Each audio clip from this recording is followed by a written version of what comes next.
one of the reasons why this could work for us well is because we eat a lot. The first time I did OMAD, I was so hungry at the end of the day that I just made all this food. I just started eating, right? I was like, wow, this is great. And I finished up, I sat down, and 10 minutes later, I was super nauseous because number one, I didn't take time to chew my food because I was a fucking child. And number two, I just ate too much too quickly. And I ended up throwing up. I didn't make myself throw up. It just was like, and I threw up hella food. So I want to warn people about this because this is why some people, I don't need to do this anymore. I think my body's gotten used to just starting to eat. But what I started to employ was having a little bit of like light food before my big meal to get those juices going. So like I used to do a little bit of bone broth before I ate that first meal to warm up my stomach to get ready for digestion. I used to instead just like start with a little bit of eggs, just plain eggs, because what I noticed is when I went too hard on that seasoned food that I made, my stomach was just like, what the fuck is going on? I've been empty for so long. Fuck you. It's coming out the same side, right?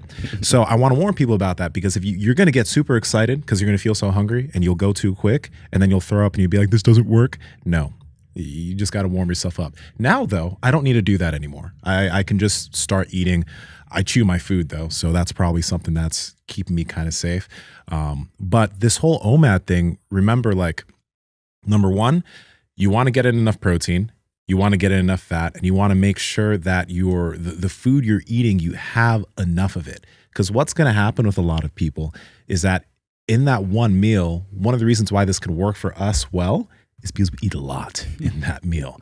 And some people are like, how do you get in all that food? Well, there's a lot of meat, there's eggs, for me, there's rice and stuff.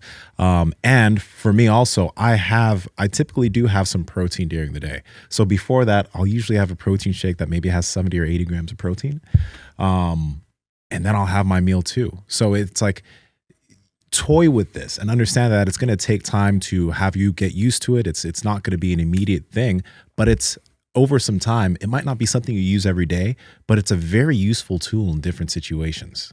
It almost doesn't matter if it's sustainable, right? Yeah. I mean, if you eat one meal a day, the next day you eat 2 meals, the next day after that you eat 1 meal again, you eat 3 meals the next day, you have 1 meal. Like, same thing with fasting. I think that's some of the cool things. It's like, there's just not a lot of rules with it. It ends up being pretty awesome. Yeah.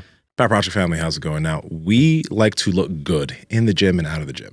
That's why you always see Mark and I and Andrew is stepping up on the short game, wearing shorts from Viore and clothes from Viore. And honestly, the number one compliment that I've seen, that I've gotten, and even Mark's gotten, is, damn, your butt looks good.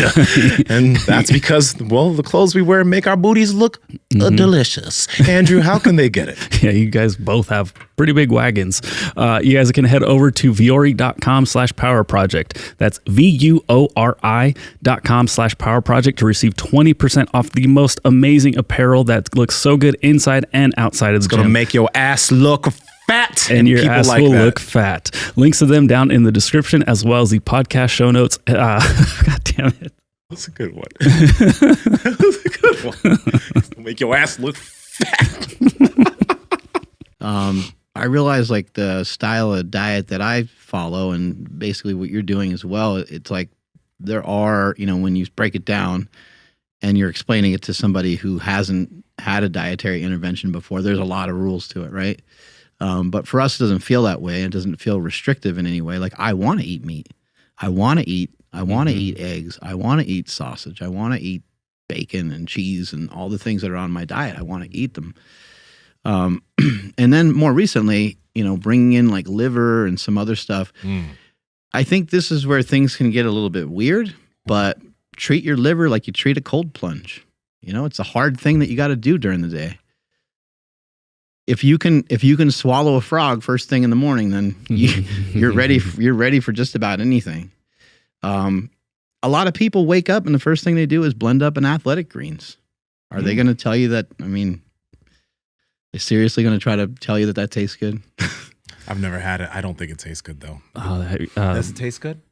No, there's some that have like spirulina. But see, people love that because they're like, it's healthy. Yeah, but They won't do the same thing on the other side for meat. it's the equivalent of like what I would assume like a fish farting in your mouth is what spirulina That's tastes fucking like. great. I've taken spirulina pills before, but this is the thing. No, like, not pills. I'm talking about like the powder. Like I mean, the I greens wouldn't powder. I wouldn't necessarily think that athletic greens is gross necessarily. Yeah. I just, it's not a preferred flavor for me. Like it's kind of like drinking black coffee. Like I don't really love the flavor. I love the result that it gives me. And so Right. maybe somebody loves the result that Athletic Greens is giving them or something like that. Yeah, because like if you're gonna say like, oh, I could never have liver because that's disgusting, but like how many kale shakes have you had and you choke those down because it's so good for you? Right. Apparently, well, it's supposed to be so good for you. And people yeah, are it's also not bad for you. No, but I'm just saying like it was at one point it was like the thing, right? You hear so many people too promoting like multivitamins. They're like, oh yeah, they're like, I do this. I don't really mess with too many supplements, but of course I throw in a multivitamin. And it's like,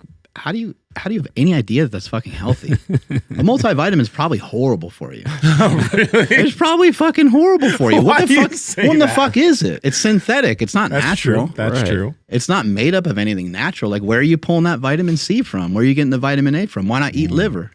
Guys, we're working hard over here trying to learn, trying to bring our information to you, and we need your help. A lot of you guys watching these bites aren't subscribed, so just click that red subscribe button and hit the notification bell so you can see when we continue to come out with this heat. Talk to y'all later.